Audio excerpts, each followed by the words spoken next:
জয় নিতাই, জয় গৌর। আত্মসন্ধান চ্যানেলে সকলকে স্বাগতম। আশা করি সকলে ভজন কুশলে আছেন। আমরা বৈশাখ মাসের শুক্লপক্ষে পদার্পণ করছি এবং এই বৈশাখ মাসের শুক্লপক্ষের একাদশীর নাম হচ্ছে মোহিনী একাদশী। এই একাদশী কবে পালন করতে হবে, বিশ্বের কোথায় কখন এই একাদশী পড়েছে এবং একাদশী কীভাবে পালন করবেন, একাদশী থেকে গ্রহণ করবেন কি বর্জন করবেন, সংকল্প মন্ত্র, পারণ মন্ত্র, সেই সাথে একাদশীর বিশেষ মাহাত্ম্য, এই সাথে থাকছে পারণের সময়সূচি। আসুন আমরা সংক্ষেপে এই একাদশী সম্পর্কে জেনে নেই এবং একাদশী পালন করলে কী ফল হয় সেটিও জেনে নেই। প্রথমে জেনে নেই যে এই একাদশী কবে পালন করতে হবে। বিশ্বের বেশিরভাগ স্থানেই এই একাদশী ব্রত 8ই মে বৃহস্পতিবার পালন করতে হবে, কিন্তু কিছু কিছু স্থানে 7ই মে বুধবার 2025 সালে এই একাদশী পড়েছে। সেই সকল স্থানগুলো হচ্ছে আমেরিকা এবং দক্ষিণ আমেরিকার কিছু অংশ। আসুন আমরা সেই স্থানগুলো জেনে নিই যে স্থানগুলোতে 7ই মে বুধবার এই একাদশী ব্রত পালন করতে হবে।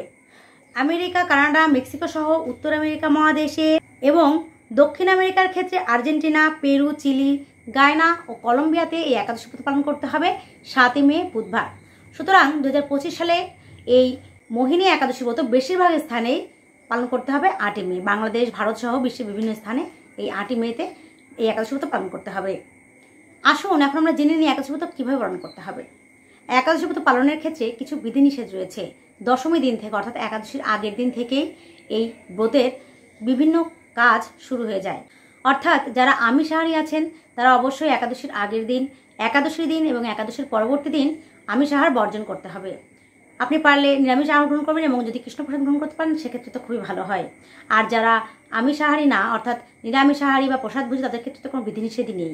এই সপ্তাহে অর্থাৎ এই একাদশীর পরেই কিন্তু রয়েছে ত্রয়োদশী, তারপর রয়েছে চতুর্দশী অর্থাৎ নরসিংহ চতুর্দশী। সুতরাং একাদশীর আগের দিন থেকে একাদশীর দিন, একাদশীর পরের দিন অর্থাৎ দ্বাদশীর দিন, ত্রয়োদশীতে এবং চতুর্দশীতে এবং চতুর্দশীর পরের দিন টোটাল এই সপ্তাহ জুড়ে কিন্তু আপনাদেরকে নিরামিষ আহার গ্রহণ করতে হবে যদি আপনারা অবশ্যই ভগবানের বিশেষ কৃপা লাভ করতে চান। এই একাদশীর ব্রত আপনি কিভাবে পালন করতে পারবেন? 3 ভাবে এই একাদশী ব্রত পালন করা যায়। সেটা হচ্ছে নিরাহার অর্থাৎ নির্জল উপবাস, শাকাহার অর্থাৎ কিছু সবজি রন্ধন করে, আর ফলাহার অর্থাৎ ফল এবং জল এগুলো গ্রহণ করে। একাদশীর আগের দিন রাত্রে অবশ্যই রাত্রি 10টা, 10:30 অথবা 11টার মধ্যে আপনি দন্তমার্জন করে নেবেন এবং পরবর্তী দিন খুব ভোরে প্রাতঃস্নান সারবেন। যেহেতু বৈশাখ মাস চলছে, বৈশাখ মাস কিন্তু ভগবানের 3টি প্রিয় মাসের মধ্যে সর্বাধিক প্রিয় মাস। সেজন্য এই দিন এই মাসটিতে যদি আপনি নিরামিষ আহার গ্রহণ করেন এবং আপনি ভগবানের বিশেষ সেবা পূজা করেন, তুলসী সেবা করেন, প্রাতঃস্নান করেন অর্থাৎ মঙ্গল আরতি করেন সেই ব্রহ্ম মুহূর্তে উঠে, তাহলে কিন্তু ভগবানের বিশেষ কৃপা আপনি লাভ করতে পারবেন। সেজন্য চেষ্টা করবেন অবশ্যই একাদশী দিন মুহূর্তে প্রাতঃস্নান সারার। ব্রহ্ম মুহূর্ত হচ্ছে আপনার যে স্থানে আপনি অবস্থান করছেন সেই স্থানের 1 ঘন্টা 36 মিনিট সূর্য উদয়ের পূর্বের মুহূর্ত।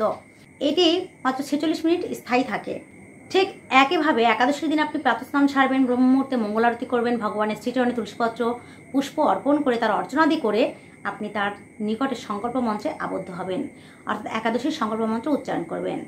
আসুন আমরা একাদশীর সংকল্প মন্ত্রটি জেনে নেই। ওম একাদশ্যাং নিরাহার স্থিতা অহম অপরেহানি ভক্ষামি পুণ্ডরীকাক্ষ শরণম মে ভবাচ্যুত। যদি আপনি ফলাহার করেন তাহলে আপনি এখানে ফলাহার কথাটি বলবেন।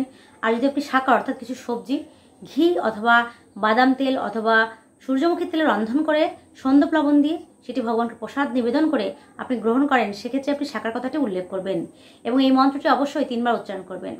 একাদশীর দিন অবশ্যই পঞ্চরবিশস্য বর্জন করতে হবে। পঞ্চরবিশস্য কী কী? সকল ধান জাতীয়, সকল গম জাতীয়, সকল জব জাতীয়, সকল তেল জাতীয় এবং সকল ডাল জাতীয় জিনিসপত্র। সেক্ষেত্রে বাজরা, কাউন, তারপরে শ্যামাদানার চাল এগুলো কিন্তু গ্রহণ করা যাবে না। একাদশীর দিন অবশ্যই বেশি বেশি হরিমালা জপ করতে হবে অর্থাৎ আপনি প্রতিদিন যে মালা জপ করেন তার থেকে অবশ্যই ওই দিন বেশি মালা জপ করার চেষ্টা করবেন।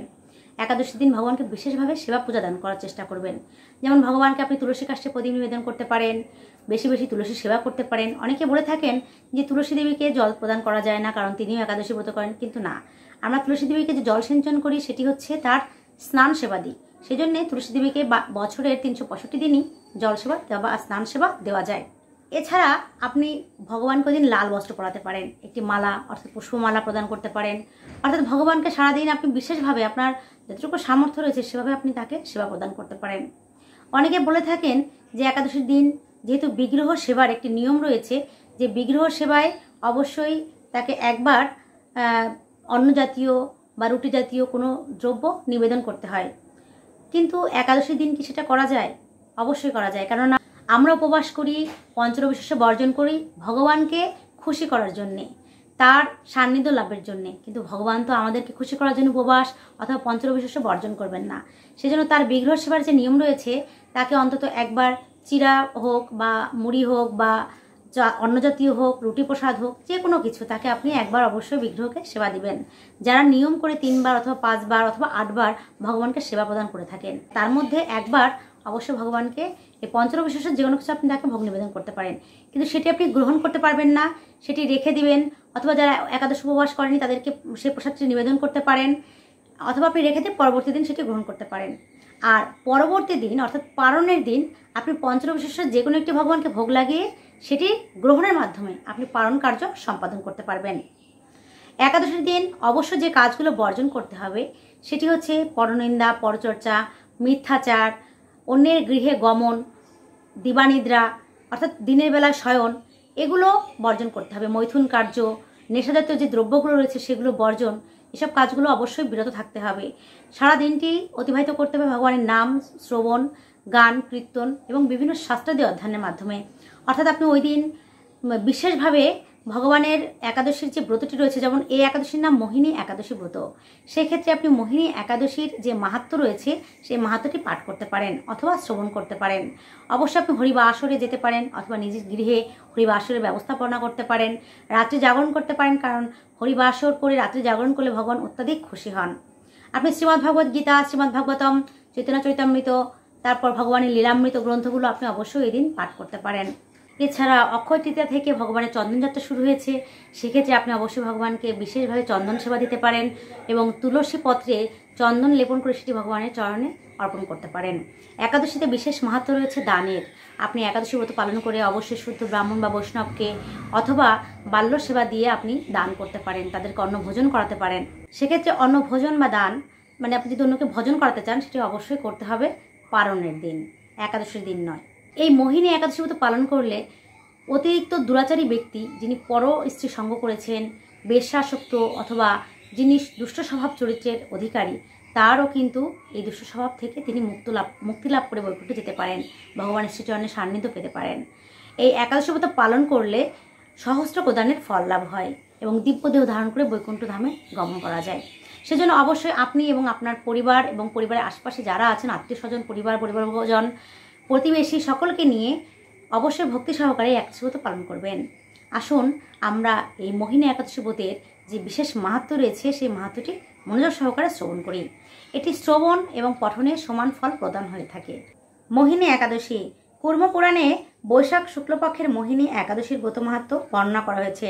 মহারাজ যুধিষ্ঠির বললেন, হে জনার্দন, বৈশাখ শুক্লপক্ষ একাদশীর কি নাম, কি ফল, কি বিধি, এ সকল কথা আমার নিকট বর্ণনা করুন। ভগবান উত্তরে বললেন, হে ধর্মপুত্র, আপনি আমাকে যে প্রশ্ন করেছেন, পূর্বে শ্রী রামচন্দ্র ও বশিষ্ঠের কাছে এই একই প্রশ্ন করেছিলেন।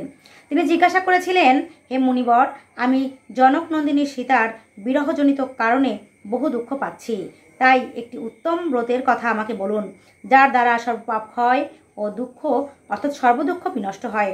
এই কথা শুনে বশিষ্ঠদেব বললেন, হে রামচন্দ্র, তুমি উত্তম প্রশ্ন করেছ।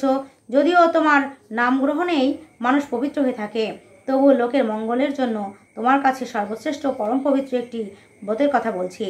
বৈশাখ মাসের শুক্লপক্ষে একাদশী মোহিনী নামে প্রসিদ্ধা।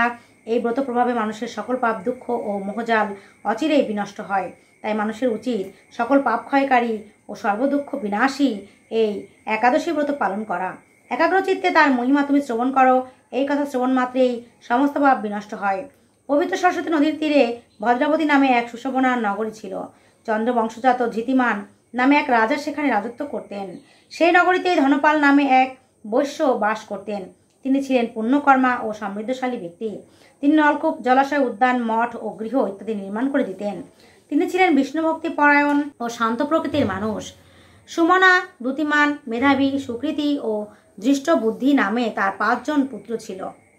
পঞ্চম পুত্র দৃষ্টবুদ্ধি ছিল অতি দুরাচারী। সে সর্বদা পাপ কার্যে লিপ্ত থাকত। পর স্ত্রী সঙ্গী, বেশ্যাসক্ত, লম্পট ও ও দ্রুতক্রিয়া প্রভৃতি পাপে সে অত্যন্ত আসক্ত ছিল। দেবতা, ব্রাহ্মণ ও পিতা মাতার সেবায় তার একেবারেই মতি ছিল না। সে অন্যায় কার্যে রত, দুষ্ট স্বভাব ও পিতৃধন ক্ষয়কারক ছিল। সবসময় সে অভক্ষভক্ষণ ও সুরাপানে মত্ত থাকত। পিতা ধনপাল একদিন পথ চলছিলেন। হঠাৎ তিনি দেখতে পেলেন দৃষ্টবুদ্ধি এক বেশ্যার গলায় হাত রেখে নিঃসংকোচে ঘুরে বেড়াচ্ছে।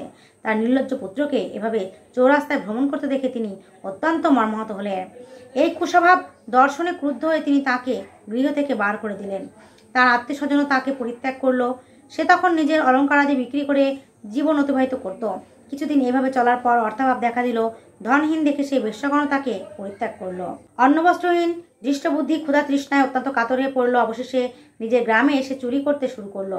একদিন রাজপ্রহরী তাকে ধরে বন্দি করলো, কিন্তু পিতার সম্মানার্থে তাকে মুক্ত করে দিল। এভাবে কয়েক সে ধরা পড়লো ও ছাড়া পেল, কিন্তু তবুও সে চুরি করা বন্ধ করলো না। তখন রাতে তাকে কারাগারে বন্ধ করে রাখলেন। বিচারে সে কষাঘাত দণ্ডভোগ করলো। কারাভোগের পর অনন্য উপায় দৃষ্টবুদ্ধি বনে প্রবেশ করলো। সেখানে সে পশু পাখি বধ করে তাদের মাংস ভক্ষণ করে অতি দুঃখে পাপময় জীবন যাপন করতে লাগলো। দুষ্কর্মের ফলে কেউ কখনো সুখী হতে পারে না, তাই সেই দৃষ্টবুদ্ধি দিবারাত্রি দুঃখ সুখে জর্জরিত হলো। এভাবে অনেক দিন অতিবাহিত হলো। কোনো পুণ্যফলে সহসা একদিন সে কৌণ্ডিন্য ঋষির আশ্রমে উপস্থিত হলো। বৈশাখ মাসে ঋষিবর গঙ্গা স্নান করে আশ্রমের দিকে প্রত্যাবর্তন করছিলেন। শোকাকুল দৃষ্টবুদ্ধি তার সম্মুখে উপস্থিত হলো। ঘটনাক্রমে ঋষির বস্ত্র হতে এক বিন্দু জল তার গায়ে পড়ল। সেই জলের স্পর্শে তার সমস্ত ভাব দূর হলো। হঠাৎ তার শুভবুদ্ধির উদয় হলো। ঋষির সামনে সে কৃতাঞ্জলি পুটে প্রার্থনা করতে লাগলো, হে ঋষি শ্রেষ্ঠ, যে পুণ্য প্রভাবে আমি এই ভীষণ দুঃখ যন্ত্রণা থেকে মুক্তি লাভ করতে পারি তা কৃপা করে আমাকে বলুন।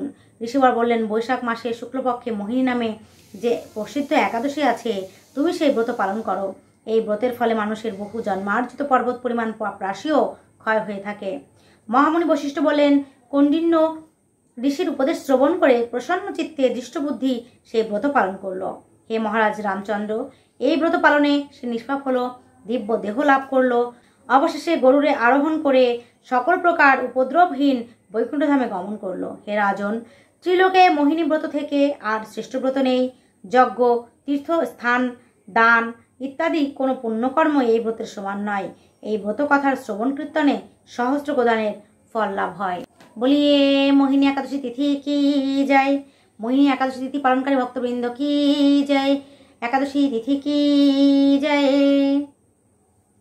তো এভাবে সকলে অবশ্যই মোহিনী একাদশী ব্রত পালন করে পাঠ এবং শ্রবণ করবেন তার মাহাত্ম্য, এবং পরবর্তী দিন সূর্য উদয়ের আগেই অর্থাৎ ব্রহ্ম মুহূর্তে ওঠার চেষ্টা করবেন এবং প্রাতঃস্নান সেরে ভগবানের অর্চনাদি করে তাকে নির্দিষ্ট সময়ের মধ্যে ভোগ নিবেদন করবেন, অর্থাৎ পঞ্চরবিশ্বাসের যে কোনো একটি তাকে ভোগ নিবেদন করবেন এবং সেটি আপনি গ্রহণ করবেন। সেভাবে আপনার কিন্তু এই পারণ হয়ে যাবে। এবং পারণের একটি নির্দিষ্ট যে মন্ত্র রয়েছে সেই মন্ত্রটি ভগবানের সামনে 3 বার উচ্চারণ করবেন। আসুন আমরা পারণের মন্ত্রটি জেনে নেই। ওম অজ্ঞান তিমিরান্ধস্য ব্রতনানেন কেশব প্রসিদ্ধ সমুখনাথ জ্ঞান দৃষ্টি প্রদভব। এটি হচ্ছে আপনার পারণের মন্ত্র। এটি 3 বার উচ্চারণ করার মাধ্যমে আপনার এই একাদশী ব্রত সমাপন হবে। অনেকে মনে করে থাকেন যে দ্বাদশী পালনের পর যখন ত্রয়োদশী লেগে যাচ্ছে ওই দিন, তাহলে আমরা হয়তো ওই দিন আমিষ আহার গ্রহণ করতে পারবো, কিন্তু না, এটি করলে আপনি অবশ্যই অপরাধ এবং পাপভাগী হবেন। কেননা সূর্য উদয়ের আগে অর্থাৎ ব্রহ্ম মুহূর্তে যে মুহূর্ত থাকে সেই সারাদিনটি কিন্তু সেভাবে অতিবাহিত হয় বা পরিগণিত হয় চন্দ্রপঞ্জিকা, বিশুদ্ধ চন্দ্রপঞ্জিকা অনুযায়ী বা সূর্য পঞ্জিকা অনুযায়ী, যেটাই বলুন।